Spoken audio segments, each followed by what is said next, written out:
analizando por lo poco que nos muestran los evangelios, qué tipo de personas o circunstancias rodeaban a Judas y qué funciones podría desempeñar Judas. En primer lugar, hay que decir que Judas era el único discípulo de Jesús que no era de Galilea. Todos los demás eran galileos como Jesús. Pero Judas era de Judea.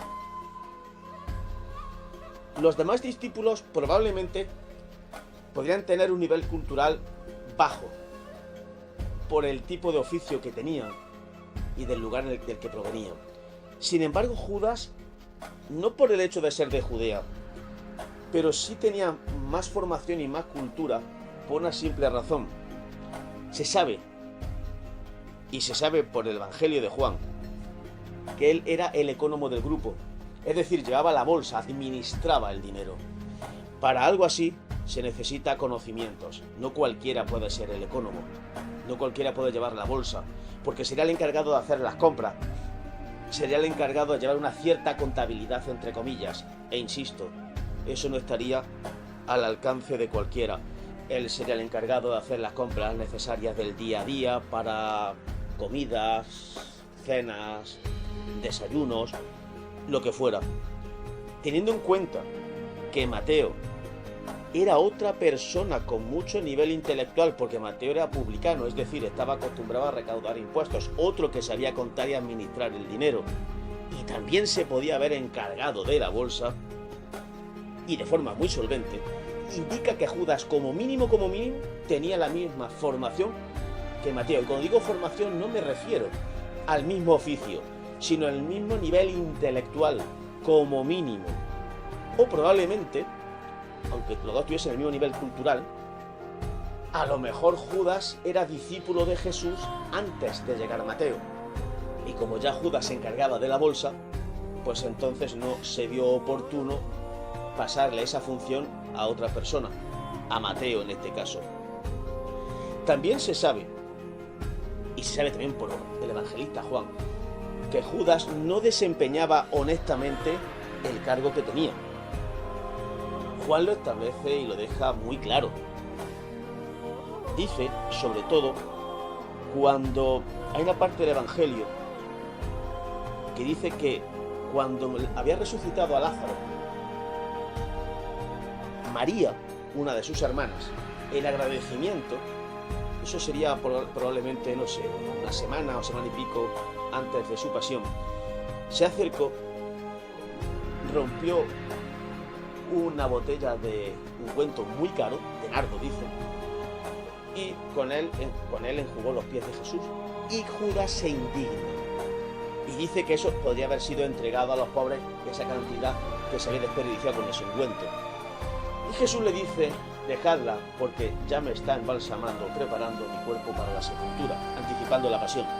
Pero luego hay una coletilla en Juan que dice, él no decía esto de los pobres porque le interesaban a los pobres, sino porque era ladrón y llevaba la bolsa.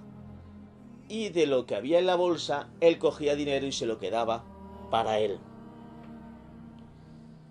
También es evidente, y esto lo sabe todo el mundo, que Judas trató con la autoridad del Sanedrín para que estas autoridades pudiesen detener a Jesús. Y él fue el encargado de guiarlos hacia el Monte de los Olivos en el huerto de Getsemaní, que era propiedad de la familia del evangelista Marcos, de sus padres. Sin Judas hubiese sido bastante difícil poder localizar a Jesús en el Monte de los Olivos. ¿Y por qué? Una cosa es que se supiera en qué zona estaba, y otra cosa era poder localizarlo, porque si nos atenemos a las normas judías, que en la semana de Pascua y sobre todo en la noche de Pascua, la gente se quedaba en Jerusalén o en los alrededores para cumplir con el precepto pascual, el Monte de los Olivos estaría muy ocupado por muchas personas, porque en aquella época, con la Pascua, Jerusalén triplicaba o cuadriplicaba su población. Entonces había momentos en que ya no cabía tanta gente en Jerusalén y se acampaba en los alrededores. Uno de los sitios preferidos era el Monte Olivete, el Monte de los Olivos. Entonces había tal cantidad de gente que sería muy difícil localizarlo. Es más, con la oscuridad propia de la noche, localizar a alguien así, aunque se supiera por qué zona, sería dificilísimo. Y si hubiesen estado buscando a la policía del templo a Jesús, hubiesen levantado sospechas rápidamente. Luego, Judas fue un agente más que necesario para decirles exactamente está aquí. Por eso los guía. Hasta cierto punto todo el mundo conocía a Jesús. Sabían su aspecto físico, lo podían haber localizado. El problema era que hay que entender que esa noche probablemente de Pascua, habría tanta cantidad de gente en el Monte de los Olivos, con la oscuridad que habría, que será dificilísimo de poder encontrarlo. Luego Judas les lleva al sitio exacto. Además, tenía la obligación de hacerlo, porque si él denunciaba a alguien, el que denunciaba tenía la obligación de señalarlo. ¿Cuándo se produce ese encuentro entre Judas y el Sanedrín? No se sabe exactamente, pero parece ser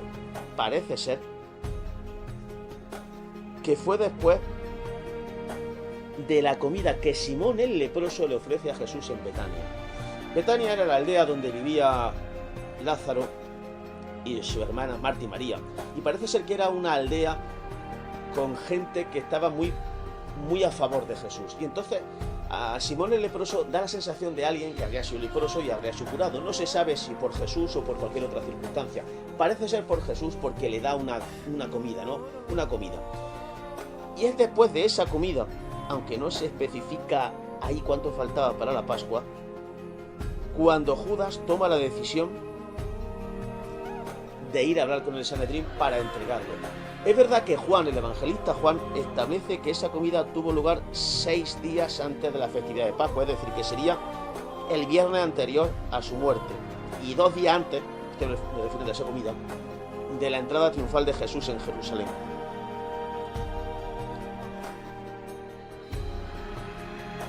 Judas, por entregar a Jesús, porque el Sanedrín evidentemente le tenía muchas ganas, recibió 30 monedas de plata.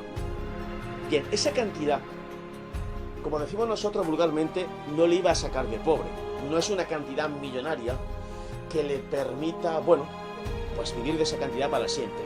Pero sí era una cantidad lo suficientemente abundante para que le permitiera empezar una nueva vida.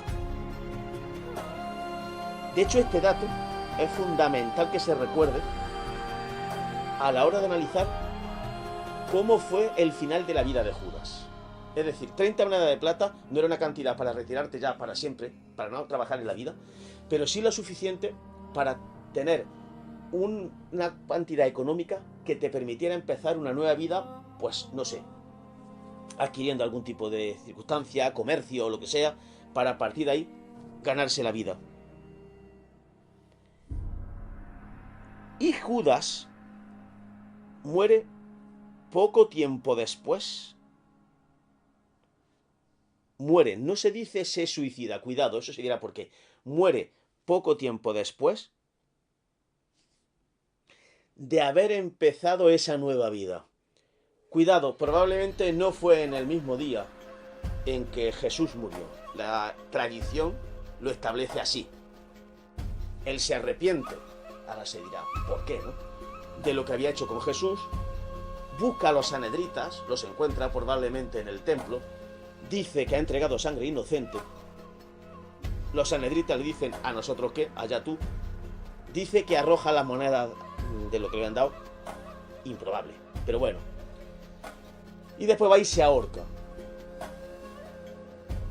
Más adelante se verá que ese dato no es del todo seguro y está bastante teatralizado. Por lo pronto vamos a centrarnos en lo que podría significar el sobrenombre Iscariote. Algunos autores aseguran que el término Iscariote designa en hebreo el lugar de procedencia de Judas, que podría ser Keriyot o Keriot. Es decir, que Iscariote significaría el hombre de Keriyot o de Keriot. Si esto es así, ese pueblo se encontraba situado en los alrededores de Hebrón, en una región de Judea. Y la existencia de este pueblo está documentada en la Biblia. Aparece mencionada 2 veces, en el libro de Josué y en el libro del profeta Amós. Sin embargo, hay gente que asegura que el término Iscariote es una variación del término sicario. Según esta interpretación, el sobrenombre de Judas aludiría a una persona que sería un guerrillero armado con un puñal llamado en latín sica. Si esto fuera así, estaríamos diciendo que Judas sería un miembro activo o retirado o incluso simpatizante del movimiento zelota, que era un grupo armado que buscaba mediante la fuerza y el asesinato, la insurrección armada, la independencia de Israel de todo poder invasor, en este caso de los romanos. Y por último, no faltan investigadores que dicen que ven en el apodo de Judas una simple transcripción de una raíz hebreo-aramea que significaría aquel que iba a entregarle. A ver, esta mención se encuentra 2 veces en el Evangelio de Juan.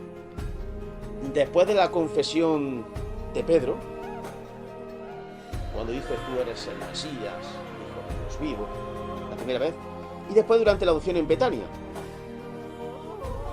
Bien, por tanto, según esta interpretación, el apelativo Iscariote será un calificativo empleado por el evangelista para distinguirlo del otro discípulo que también se llamaba Judas, Judas Tadeo.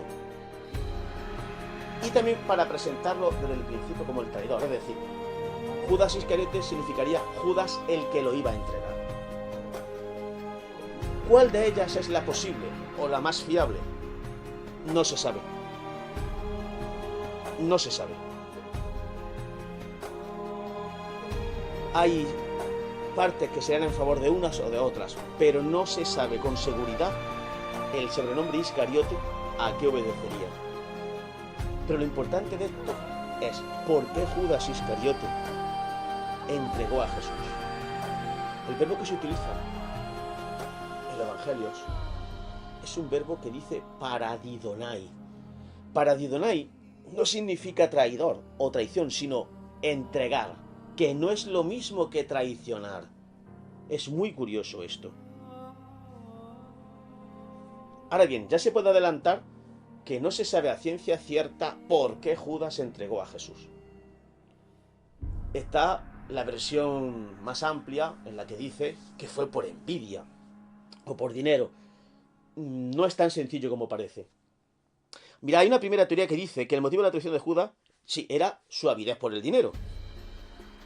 Pero, sinceramente, a mí esta posibilidad me parece la más inverosímil. Lo digo, ¿por qué? Si tú querías dinero, no se hubiese conformado con 30 monedas de plata. Hubiese pedido muchísimo más. Es más, tampoco le hacía falta. Si llevaba el dinero del grupo de Jesús, decía Juan que se quitaba dinero cuando a él le daba la gana, cuando él quería. Pero insisto, esta es la posibilidad menos posible, porque si tú vas a traicionar a alguien y quieres dinero, pides una millonada, no pides esa cantidad. Y si hubiesen dicho, pues te damos esta cantidad, probablemente le hubiese dicho, mira, pues entonces nada, ahí os quedáis. Luego, por ahí probablemente no sería. También hay otros autores que piensan que Judas traicionó a Jesús porque se había quedado decepcionado con Jesús. ¿Pero por qué? Porque Judas tenía una aspiración, pues, político-militar. ¿Para qué? Para echar al invasor de Israel, que Jesús fuera rey y que él se convirtiera en ministro. En realidad, no era muy distinto lo que pensaría aquí Judas de lo que podrían pensar los otros discípulos. ¿Por qué? Porque hay un pasaje en el que se dice que la madre de Santiago y Juan, los Zebedeo, se acerca a Jesús y le dice, quiero hacerte una petición. Y le dice Jesús, ¿qué quieres? Y ella le dice, ordena que estos 2 hijos míos se sienten contigo en el trono, unos a tu derecha y otros a tu izquierda. Pero lo estaban pensando en términos humanos, políticos, militares. O sea, los otros discípulos también pensaban de esa manera. La única diferencia es que Judas tenía ese tipo de aspiración político-militar, de querer ser el foco de atención, de querer ser importante, de tener un puesto importante tan arraigado. Tenía probablemente a lo mejor un sentimiento de inferioridad que quería resaltar como fuera. Y al ver que Jesús, o descubrir que Jesús, el reino que proclamaba, no era un reino terrenal, sino espiritual, es decir, que no habría poder para Judas, para él, que no tendría riquezas, que no tendría reconocimiento ni honor, al final se decepciona y por resentimiento entregaría a Jesús al Sanedrín como venganza, porque diría, lo que yo pensaba que era este hombre no es. Pues ahí te queda. Bien, en ese mismo hilo Hay gente que asegura que en realidad Judas entregó a Jesús no porque se hubiese decepcionado con él y viera que su reino no era un reino terrenal y lo hizo más o menos por venganza y por resentimiento, no, sino porque en realidad Judas, dicen, sí estaba convencido de lo que era Jesús y sabía lo que era Jesús, pero él por su propia cuenta vio o él pensó que Jesús estaba actuando demasiado lentamente, muy tímidamente, y él creía en Jesús y veía el poder que tenía y veía los milagros que hacía, y él decía, pero bueno, ¿cómo es posible que con todo esto no se imponga de una vez y haga que se instaure el reino? Que a lo mejor pensaba ya en esos términos, ya pensaba en un reino terrenal y político, pero estos autores piensan que él sí creía en Jesús, y entonces él dijo, ¿cuál es la manera de obligar a que la gente crea en él y que él manifieste su poder por obligación? Dice, porque si él manifiesta su poder por obligación, todo el mundo le creerá, se lo proclamarán rey, y yo también voy en el mismo saco. ¿Qué hizo? Dice, bueno, pues si yo lo entrego a las autoridades del Sanedrín, con las ganas que le tienen, probablemente le condenen. Y a lo mejor, al condenarlo a muerte, tienen que llevarlo a los romanos para que ratifiquen la sentencia, como así tiene que ser. Y claro, en algún momento, él tiene que decir, no, hasta aquí hemos llegado. Y tendrá que manifestar su poder. Luego, en este caso, según esta teoría, Judas habría hecho esto para obligar a Jesús a manifestar su poder para que la gente creyera en él. Imaginaros, si esto es así, la desesperación que empieza a tener Judas cuando ve poco a poco que es detenido, no hace nada. Lo llevan ante el Sanedrín, lo condenan, empiezan a pegarle, a insultarle, a torturarle, no hace nada. Lo llevan ante Pilato, lo flagelan, no hace nada. Con la cruz a cuestas, camino del Calvario y del Gólgota, no hace nada. Lo crucifican, no hace nada. La desesperación tan creciente que tendría hasta que al final muere. Si esta teoría fuera cierta, que ya digo que no hay ninguna que se sepa con exactitud que llevó internamente a Judas a poder traicionar a Jesús.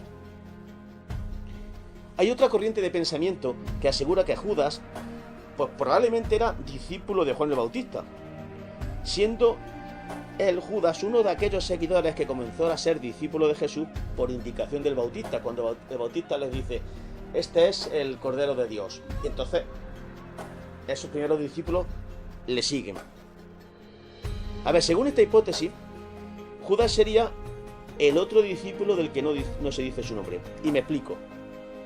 Más o menos, el Evangelio de Juan dice, al día siguiente, de nuevo estaba allí Juan con dos de sus discípulos. Al ver que Jesús pasaba, dijo, este es el Cordero de Dios. Al oír esto, los dos discípulos siguieron a Jesús. Andrés, hermano de Simón Pedro, era uno de los dos que siguieron a Jesús por la palabra de Juan. Vale, por eso digo que según esta hipótesis, mencionan a Andrés. Dicen algunos que el otro que no mencionan sería Judas. ¿Qué pasaría? Que en este caso, el resentimiento de Judas y lo que le lleva al final a entregar a Jesús sería que Juan el Bautista, sabemos todos, que fue apresado por Herodes y después decapitado por culpa de la mujer y la hija. La mujer de Herodes y la hija de la mujer de Herodes. Y fue decapitado. Y Judas tendría una especie de resentimiento porque Juan el Bautista había sido su antiguo maestro y Jesús no había movido ni un solo dedo para librarlo ni de la cárcel ni de la muerte. Y encima ese resentimiento iría a más, teniendo en cuenta cuando él sigue siguiendo a Jesús y ve los milagros que era capaz de hacer, resucitar muertos, curar enfermos, todo ese tipo de cosas. Entonces él diría, si tú tenías este poder, ¿por qué no libraste a Juan el Bautista? Eso habría hecho un caldo de cultivo de resentimiento poco a poco que provocó al final que eso le llevase, por resentimiento, a entregar a Jesús al Sanedrín. Hay otra teoría que es más reciente y dice que, a ver, esto se basa en el redescubierto Evangelio de Judas. Este Evangelio es de origen gnóstico. No hay tiempo aquí para decir qué sería el gnosticismo y sus consecuencias y sus derivadas, pero fue escrito a finales del siglo II. A ver, según este Evangelio, el Iscariote en realidad era el mejor de todos los apóstoles. Y fue Jesús el mismo el que le diría, me tienes que entregar. Lo que yo decía al principio, que decía, Jesús necesitaba demostrar que hay vida más allá de esta vida, ¿no? Entonces, claro, Judas sería un agente necesario para llevar a esa situación. Según esta teoría y según este evangelio, Judas era el único que entendía el mensaje de Jesús. Judas era el único que sabía quién era Jesús y su procedencia divina. Judas era el único que era capaz de comprender los dichos de Jesús. Y como era el mejor de los apóstoles, Jesús mismo le habría dicho, tienes que hacer esto para provocar mi condena y mi muerte. Si esto es así, y no lo creo, hay un error de base. Teniendo en cuenta que Jesús necesitaba algo para morir, jamás se le hubiese dicho a Judas, independientemente que fuese el mejor o el peor de los apóstoles. Porque Jesús sabía que si hacía eso, Judas quedaría señalado eternamente. No en el más allá, sino aquí en la tierra, ¿no? Dudo mucho que Jesús le pidiera algo así a Judas. Lo dudo muchísimo. No es creíble. Y luego la última teoría que se dice, dicen que Judas pues lo hizo por insinuación del diablo, como si hubiese estado, entre comillas, poseído por él. Y se basan en lo que dice en el Evangelio de Juan, que dice, más o menos, estaban cenando. El diablo ya había puesto en el corazón de Judas Iscariote, hijo de Simón, el proyecto de entregar a Jesús. Y también luego se dice después, más o menos aproximadamente, pero Satanás entró en Judas Iscariote, que era uno de los 12, y fue a tratar con los jefes de los sacerdotes y con los jefes de la policía sobre cómo se lo entregaría. Es decir, en este caso diría que Satanás fue el que le indujo a entregar a Jesús. Luego Judas no hubiese actuado por él mismo, sino hubiese sido una especie de posesión. Pero esta teoría tampoco se sostiene, porque si aceptamos la existencia del diablo, el diablo era al menos interesado en que Jesús muriera. ¿Por qué? Porque si Jesús moría, había redención. Y si había redención, se acababa el dominio del mal. Luego jamás, si aceptamos la versión del diablo, que la dudo, el diablo hubiese influido en nada. Al diablo no le interesaba que Jesús muriera, ni muchísimo menos. Esta teoría queda descartada, igual que la anterior de la parte gnóstica. Y la verdad, sinceramente, de que era el discípulo de Juan el Bautista y que estaba resentido porque Jesús no había hecho nada por su antiguo maestro, tampoco tiene mucha base. Las que pueden tener más fuerza son las dos primeras, en la que una de ellas es que Judas esperaba un reino político, militar, de fuerza, y que él sería uno de los ministros y tendría reconocimiento, poder, dinero, prestigio, él y su familia. Y al ver que el reino que proclama Jesús no es así, sino que es espiritual, se decepciona y dice, mira, pues ya está, y lo entrega, y le saca un beneficio a eso, la famosa 30 monedas de plata, o que sí creyera en Jesús y que le obligara a actuar, y luego cuando ve que no actúa, pues dice, Dios mío, la desesperación que entra. Pero sinceramente no se podrá saber jamás qué le llevó, porque eso es un proceso psicológico interno que los evangelistas no describen, para saber qué le llevó a Judas a poder y querer entregar a Jesús.